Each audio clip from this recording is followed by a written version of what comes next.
I think I'm on. Yeah, there we go.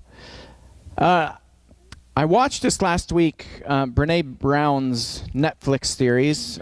She is a shame researcher, which is kind of interesting. She studies shame and vulnerabilities. And there's a Netflix series that just came out called Call to Courage. And I was watching it. It was really enticing and interesting. And she's just kind of a quirky lady to begin with. But that's kind of up my alley to study shame and how people respond to that and how they work through shame.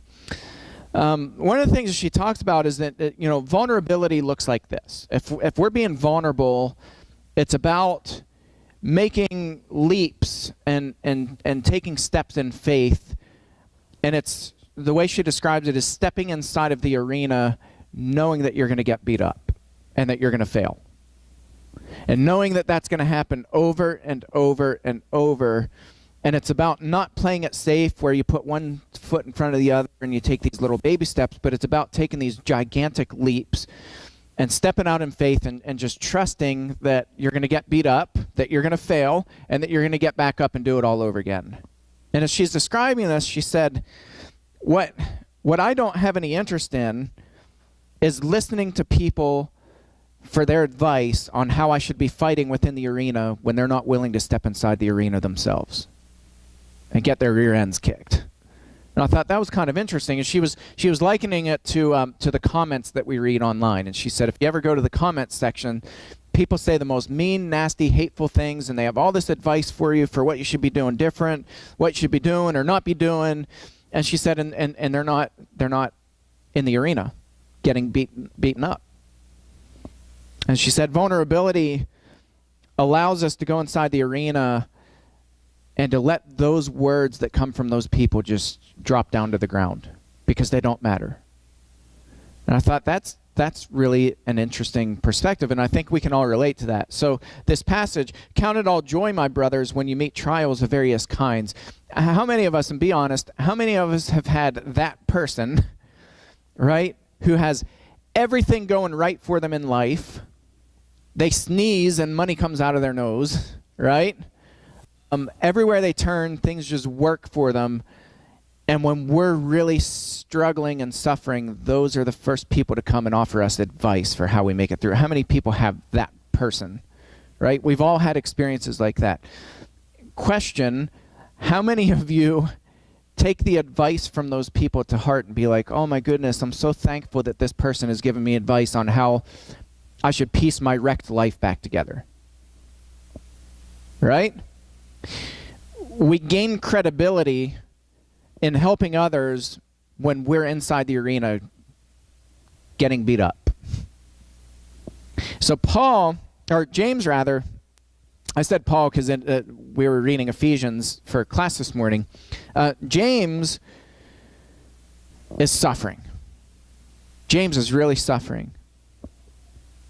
And he says, count it all joy, my brothers, when you meet trials of various kinds. Now, let me ask you a question. Even if James is going through all kinds of horrific things, how many people have joy as your first response when things just fall all apart? Does anybody just like, you jump right in there and you're like, okay, joy. I'm gonna be joyful and sing praises to the Lord, right? None of us. That's not the human response. It's not human nature. And Brene Brown talks about joy in this talk too, and she says even stepping out in joy, we have to become vulnerable. She said there are people right now who are so afraid that if they experience joy, something's going to happen to knock that down.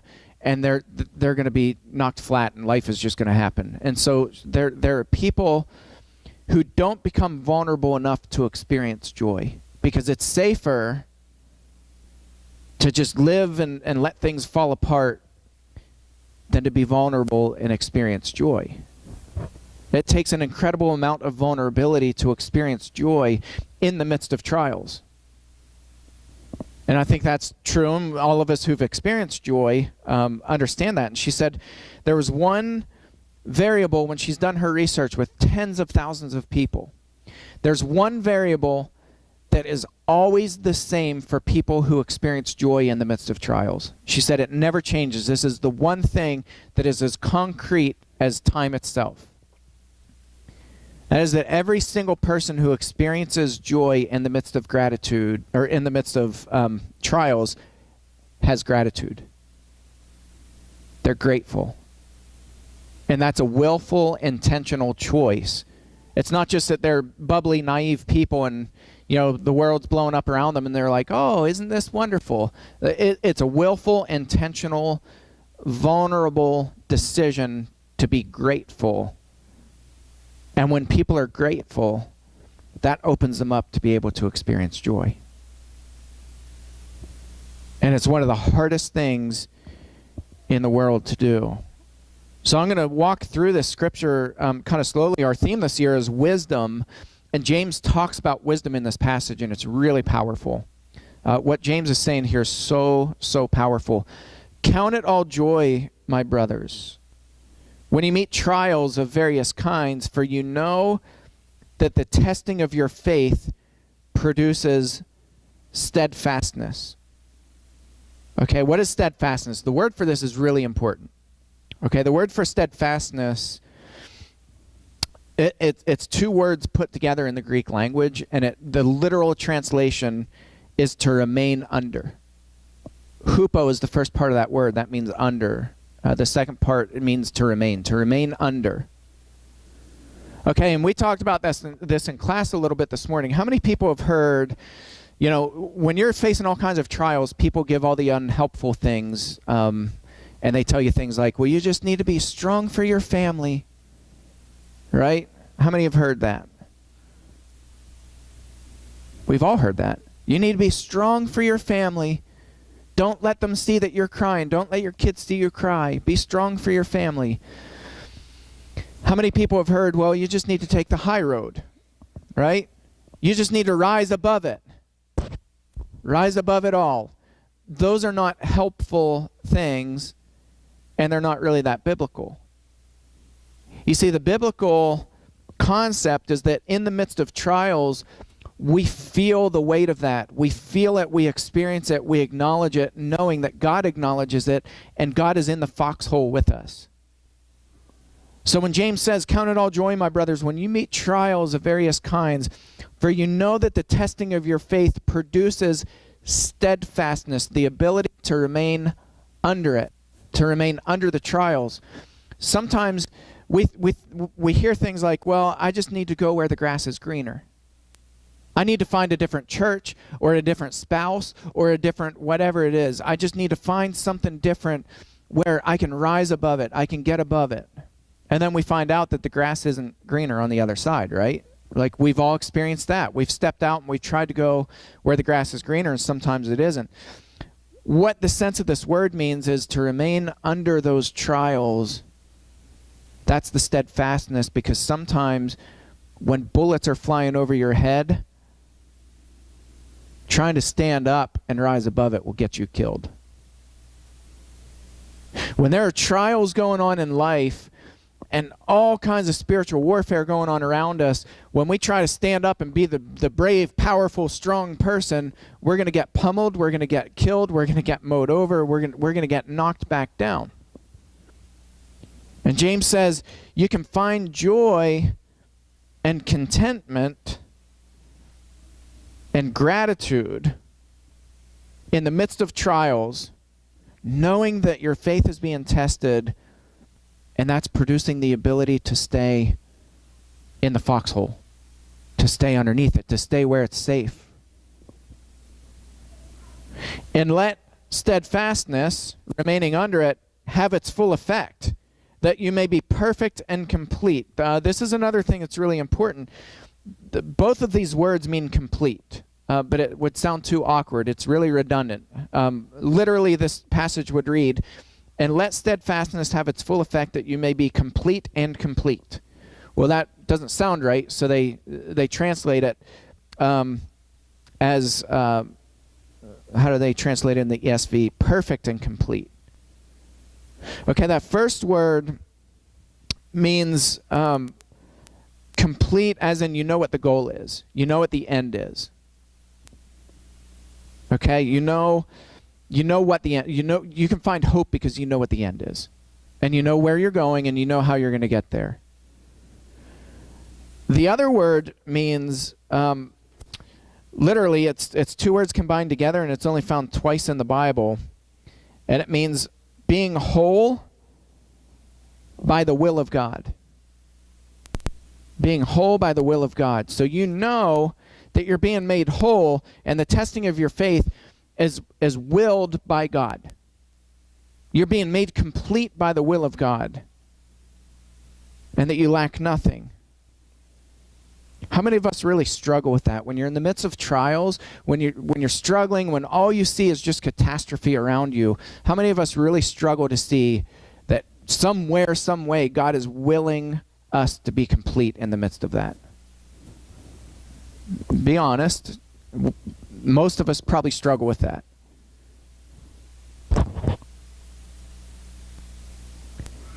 Vulnerability makes us realize that there's light at the end of the tunnel.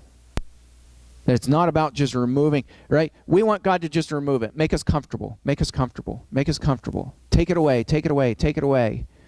Get rid of all the problem people in my life. Get rid of all the problem bills in my life. Get rid of all the problem things in my life. Get rid of the broken car. God, make everything better. And James is saying that when we thrive, and when we're perfected, and when we're made complete, it's when we have the ability to stay underneath the trials. As things are whizzing by, bullets are whizzing by, and all this stuff is crashing around us, we have the ability to stay in the foxhole knowing that God is fighting this battle with us. That the war has already been won.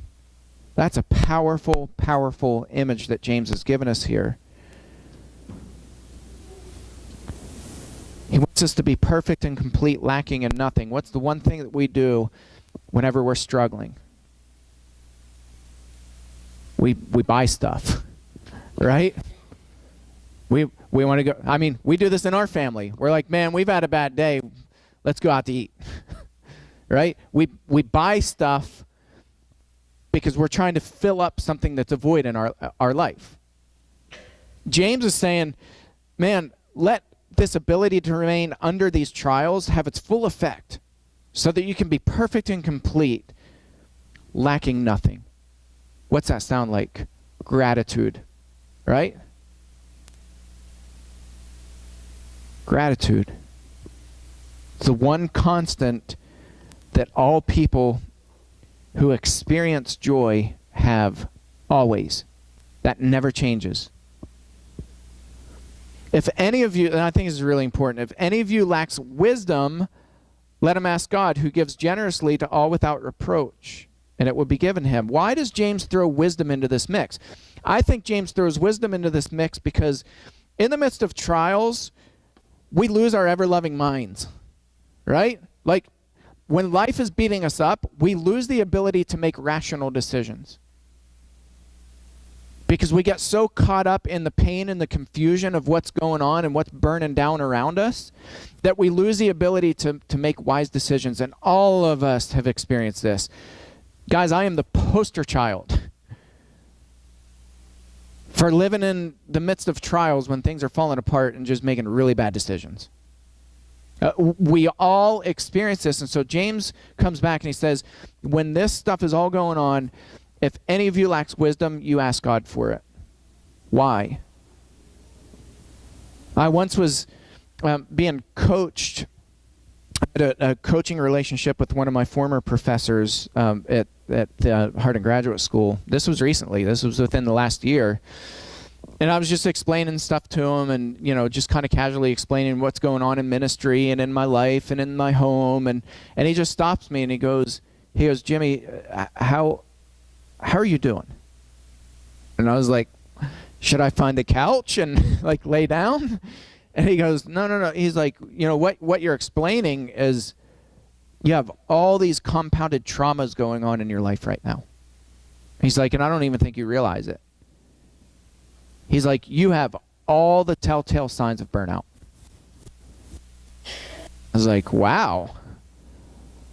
And he said something that was life-changing in that moment. He said, Jimmy, sometimes when we're on the ground, we're at ground level, and all we see is catastrophe around us, you can't see beyond the catastrophe to know that just beyond it, there's peace and there's quiet and there are rivers and streams and there are mountains and there's all this beauty that's beyond the catastrophe. And he said, what I want you to do is I want you to give me a bird's eye view. He said, go up at about 30,000 feet and tell me what you see. That one statement was life-changing for me, because I had never stepped back. I think since all this stuff blew up in our lives almost 8 years ago, I had never to that point taken a step back and just realized all the beauty that's around us. And I think for the first time in a long time, I experienced joy because of gratitude. I didn't ask God to take it away. Our lives are forever changed. You can't go back and rewrite history.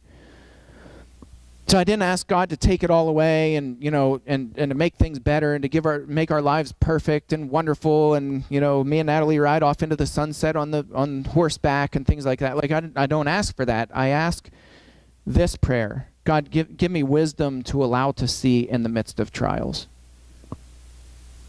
Give me the ability to remain under it. Give me the ability and the wisdom to know when not to stand up. Because today we're going to have a training on gun safety. Sometimes standing up will get you killed. And you have to have the wisdom to think and to reason and to understand what goes on when trials are going on, and to be able to get that bird's eye view and to see all around you. James says, but let him ask in faith without doubting, for the one who doubts is like a wave of the sea that is driven and tossed by the wind. Just kind of going wherever that person goes. And you know what this sounds like? This is the person who sprinkles Bible verses on people when they're in the middle of trials. Not that pointing people to the Bible is bad, but unless you're willing to get into the arena with them and get your rear ends kicked, don't sprinkle Bible verses on them. You can read the Bible with them, you can sit and you can pray and you can cry, but be willing to get into the arena and sit with them in their pain.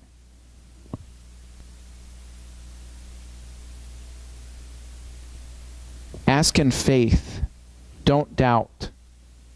The one who doubts is like a wave of the sea that's driven and tossed by the wind. They're the ones that they're oblivious. They say things like when your kid dies, they say, I know exactly how you feel. I lost a dog once.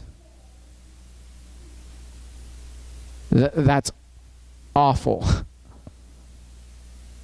That's somebody who's like a wave of the sea, driven and tossed by the wind.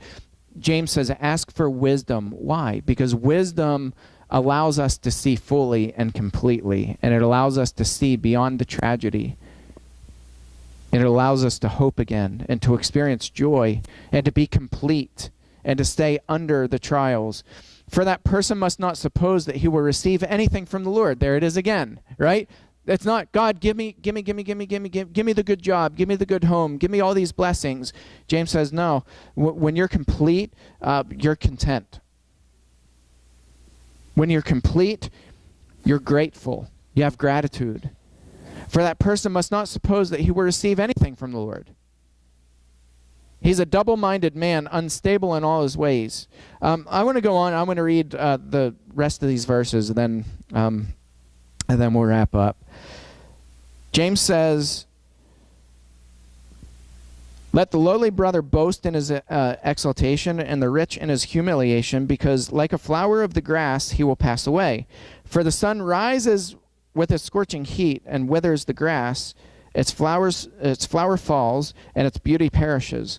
So also will the rich man fade away in the midst of his pursuits. So it's not about success and going out and make a name for yourself, and be content with what you have right now. In the middle of your trials, in the midst of everything that's blowing up around you, be content with what God's given you, and ask for wisdom and believe that he's going to give it to you. Blessed is the man who remains steadfast under trial. For when he has stood the test, he will receive the crown of life which God has promised to those who love him. Are we practicing gratitude? Every day. Do we practice gratitude, or do we complain? Do we ask for more? Do we say it's never enough? Do we say that life is unfair? Do we say that, God is unfair, that life is unfair? Do we do that, or do we practice gratitude? And it's a discipline. Gratitude is a discipline. I would say that if we're not practicing gratitude, we're not going to experience joy. It's just a principle that's as old as time. And so what do we do about that? Well, I think the first thing we do is we go to God in prayer and we ask him for wisdom. We ask him for wisdom so that we can remain steadfast, that we can remain under those trials. And I think when we do that, God allows us to see this different view of the world, of life beyond the trials. He allows us to see this beautiful picture, and it starts to come into focus. And then we experience joy. And then we can help other people who are struggling and suffering, and who are oppressed, and who are tired, and who are beaten up, because we've been in the arena getting beat up ourselves. If there's anybody this morning who has not taken that step to put Christ on a baptism, we would invite you to come up. If anybody has any prayer needs, we would love to pray over you, and we would ask you to come up or go in the back. Our shepherds will be in the back as we all stand and sing together.